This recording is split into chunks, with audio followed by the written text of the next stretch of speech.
Lena Reed had spent 22 years of her life building Veritan Dynamics from the ground up. 22 years of early mornings, late nights, endless meetings, and impossible decisions. She had poured everything she had into making it one of the most respected tech firms in the entire world. And on this particular cold Monday morning, just like every other Monday morning for the past 2 decades, she arrived at her office well before sunrise. The building was quiet. The halls were empty. It was the time of day she loved most, when she could think clearly without interruption. But this morning would be different.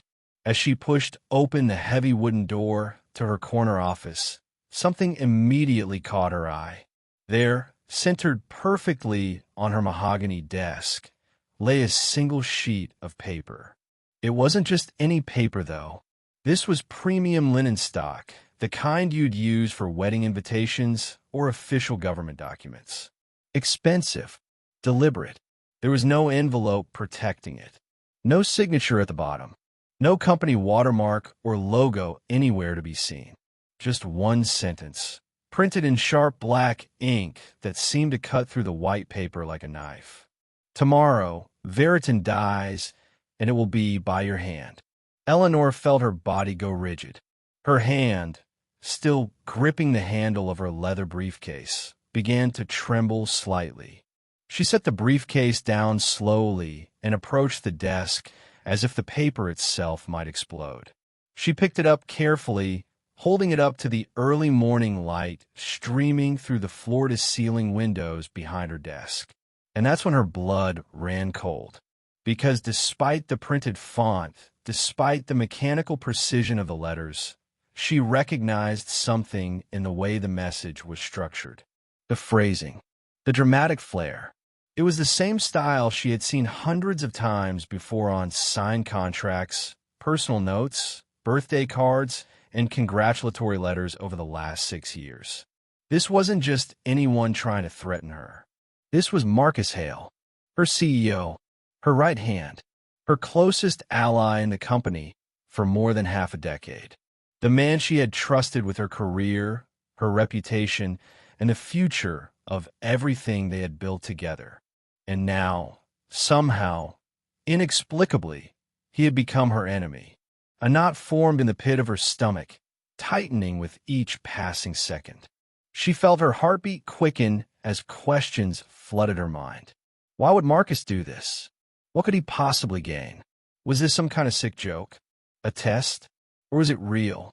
She didn't have answers, but she knew one thing for certain. She needed to confront him. Now, Eleanor locked the note inside her desk drawer, grabbed her key card, and headed straight for the elevator. The ride up to the 11th floor felt like it took forever, even though it was only 30 seconds. When the doors finally slid open with a soft chime, she stepped out into the executive suite. The lighting up here was different than on her floor. Softer, more expensive. Everything about the 11th floor screamed power and prestige.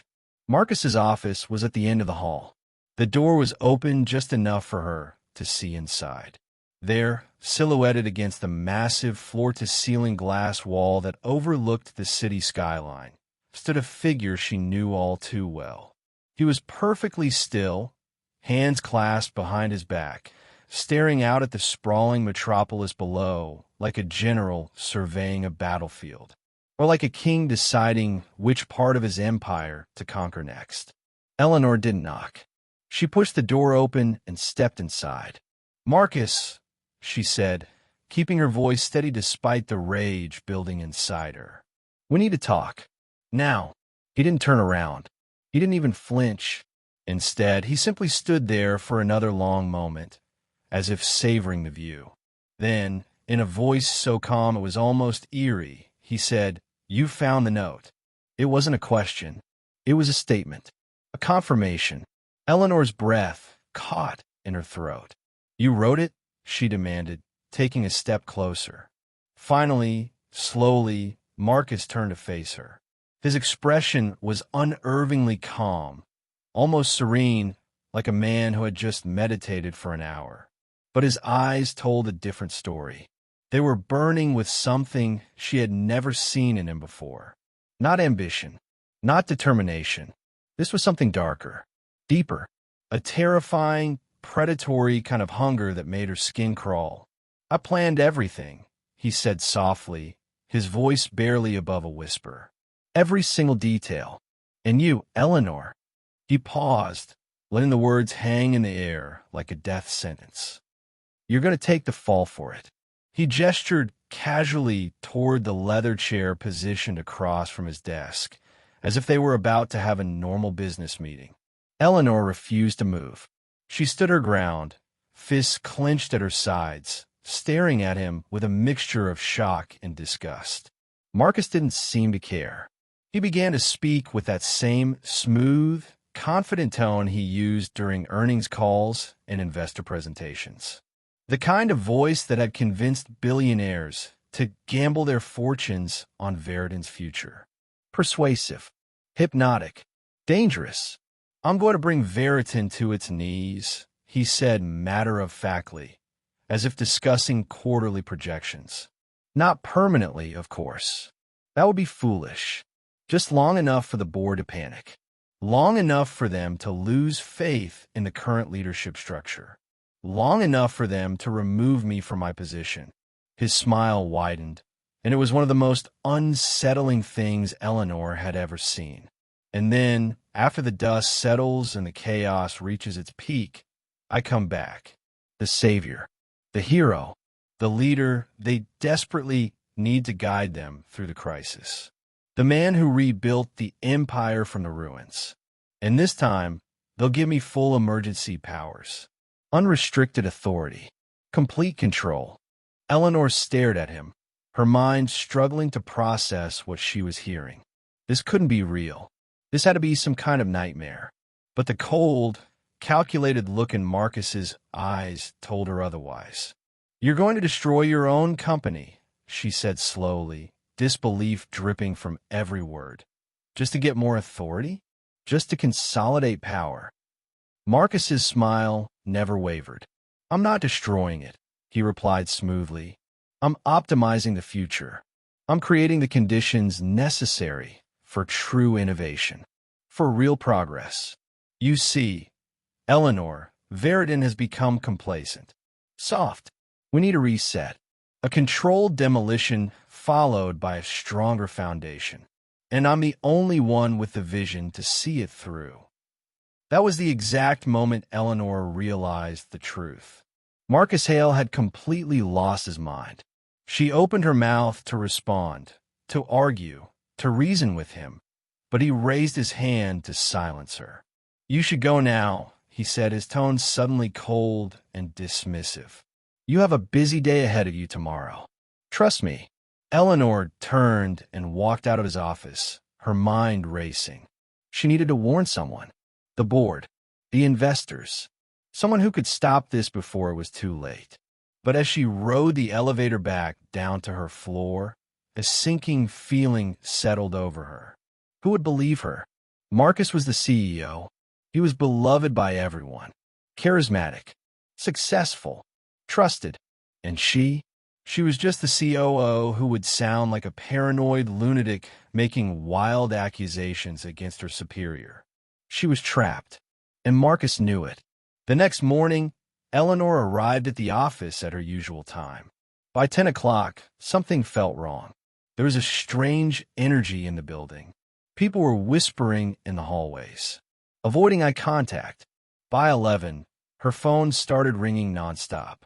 And by noon, Veritin stock had fallen 11%. Eleanor rushed to her computer and pulled up the company's internal news feed. Her stomach dropped. Someone calling themselves an internal whistleblower had released a comprehensive set of emails to several major financial news outlets. Emails that appear to show Eleanor had deliberately misled investors about quarterly projections, that she had manipulated data, that she had been cooking the books for months. But here's the thing. Eleanor had never written those emails. She had never even seen them before. Yet they looked absolutely real. Too real. The formatting was perfect. The language matched her writing style. Even the email signatures were identical to hers. Someone had gone to extraordinary lengths to fabricate these documents and make them appear authentic. Within an hour, cybersecurity called her. They had detected suspicious activity on the network. Someone had accessed her terminal after hours, multiple times over the past week. Files she had never touched had been opened, copied, and modified. Her digital fingerprints were all over documents she had never created. Marcus had begun phase one of his plan, and it was working perfectly. Eleanor tried everything. She called every member of the board of directors personally. She explained the situation. She insisted she was being framed. But every single call was short, cold, and suffocatingly polite. They didn't believe her. How could they? The evidence was overwhelming, and Marcus had gotten to them first. He had told them she was burned out, that she was unstable, that she was cracking under the pressure of her responsibilities. And the board believed him because Marcus sounded calm, rational, presidential. He was the picture of leadership during a crisis, while Eleanor came across as desperate and paranoid. Eleanor spent the rest of that day locked in her office, trying to figure out a way to prove her innocence. But everywhere she turned, Marcus had already been there. Every potential ally had already been compromised. Every piece of evidence had been manipulated. He had thought of everything. At 1:13 in the morning, as Eleanor sat alone in her dark apartment staring at her laptop screen, her phone buzzed with an incoming text message. Unknown number. She almost didn't open it, but something made her click on the notification. 5 words appeared on her screen. Tomorrow, Phase 2 begins. -M. Her blood went cold. She felt the room start to spin. Whatever Marcus had planned for Phase 1 was nothing compared to what was coming next, and she was completely powerless to stop it. She needed help, desperately. But who could she turn to? Marcus had influence everywhere. Every department head reported to him. Every senior director was loyal to him. Every external consultant had been handpicked by him over the years. And then it hit her. Lucas Trent, head of internal auditing, a position so unglamorous and overlooked that most people in the company didn't even know what he looked like. Lucas was quiet, reserved, almost invisible in meetings. He sat in the back, took notes, and never spoke unless directly asked a question. Marcus had barely acknowledged his existence in the 5 years Lucas had worked there, which meant Marcus probably hadn't thought to manipulate him. Eleanor checked the clock. It was almost 2 in the morning, but she didn't care. She sent Lucas an encrypted email asking him to meet her at 6 a.m. sharp in a small conference room on the 3rd floor. She didn't explain why. She couldn't risk anyone intercepting the message. For hours later, Eleanor walked into the conference room, expecting to spend at least 20 minutes trying to convince Lucas that she wasn't crazy, that the COO of the company was being framed by her own CEO in an elaborate scheme to seize absolute power. But Lucas surprised her. Before she could finish her second sentence, he opened a manila folder and slid it across the table toward her. Inside were dozens of pages of network logs, access records, and digital forensic data. Eleanor's hands shook as she flipped through them. "I've been tracking anomalies in our system since last Monday," Lucas said quietly, his voice measured and professional. "Unauthorized access points, spoofed login credentials, files being modified outside of normal business hours. Someone was trying very hard to cover their tracks, but they made mistakes. Small ones. I didn't know who was behind it first, but I knew for certain it wasn't you." Eleanor felt tears well up in her eyes. For the first time in 3 days, she felt something she thought she'd lost forever. Hope. "The logs show everything," Lucas continued, pulling out another set of documents. "Every falsified access point originates from a masked administrative account. I couldn't trace it directly at first, but I spent all night running comparisons against every device registered to company executives. And I found the source. He pulled out one final page and placed it in front of Eleanor. It all points back to Marcus Hale's executive laptop. Eleanor looked up at him, her eyes wide. "You can prove this? You can prove he framed me?" Lucas nodded. "I can prove everything. I've already prepared a complete forensic report. Chain of custody is intact. The evidence is irrefutable." Eleanor wanted to hug him. Instead, she took a deep breath and forced herself to think strategically. They had evidence, but they needed a platform, a moment when they could present this information to the people who mattered most. "We need to call an emergency board meeting," Eleanor said firmly. "Today, this afternoon. Can you have everything ready to present by noon?" Lucas checked his watch. "I can have it ready by 11. They spent the next few hours preparing.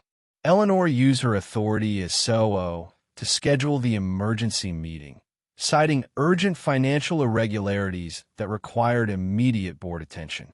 She knew Marcus would attend. He wouldn't be able to resist the opportunity to watch her squirm. At exactly noon, the conference room on the 12th floor began to fill with board members. They looked tired, annoyed at being summoned on such short notice. Several of them shot Eleanor looks that ranged from suspicious to outright hostile. And then Marcus walked in. He looked impeccable as always. Tailored suit, perfect hair, confident stride. He flashed Eleanor a triumphant smile as he took his seat at the head of the table. In his mind, this was already over. She was finished, and he was about to cement his victory. "Everyone," Marcus said smoothly, commanding the room's attention effortlessly. "I believe our CEO has something she'd like to explain. Something about financial irregularities, I'm told." He leaned back in his chair, folding his hands across his chest, clearly expecting Eleanor to fumble through some desperate attempt to clear her name. He probably thought she'd end up making things worse for herself. But before he could say another word, Lucas stood up from his seat in the corner of the room. Without a word, he walked to the light switches and dimmed them. Then he connected his laptop to the large display screen mounted on the wall. The conference room fell completely silent. Lines of code began to appear on the screen. Timestamps, IP addresses, unauthorized access trails, spoofed credentials, file modification logs. And at the end of every single trail, highlighted in bright red, was the same identifier. User, Hale. Device, executive laptop 01. Status, administrative override active. Marcus's confident smile faltered. Just slightly, just for a fraction of a second. But it was enough. Eleanor saw it, and she knew she had him. She didn't wait. She stood up, and her voice cut through the room like a blade.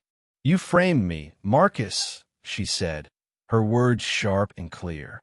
"You fabricated emails. You accessed my terminal using spoof credentials. You planted false evidence across multiple systems. You sabotaged your own company. All of this, why? For power? For control."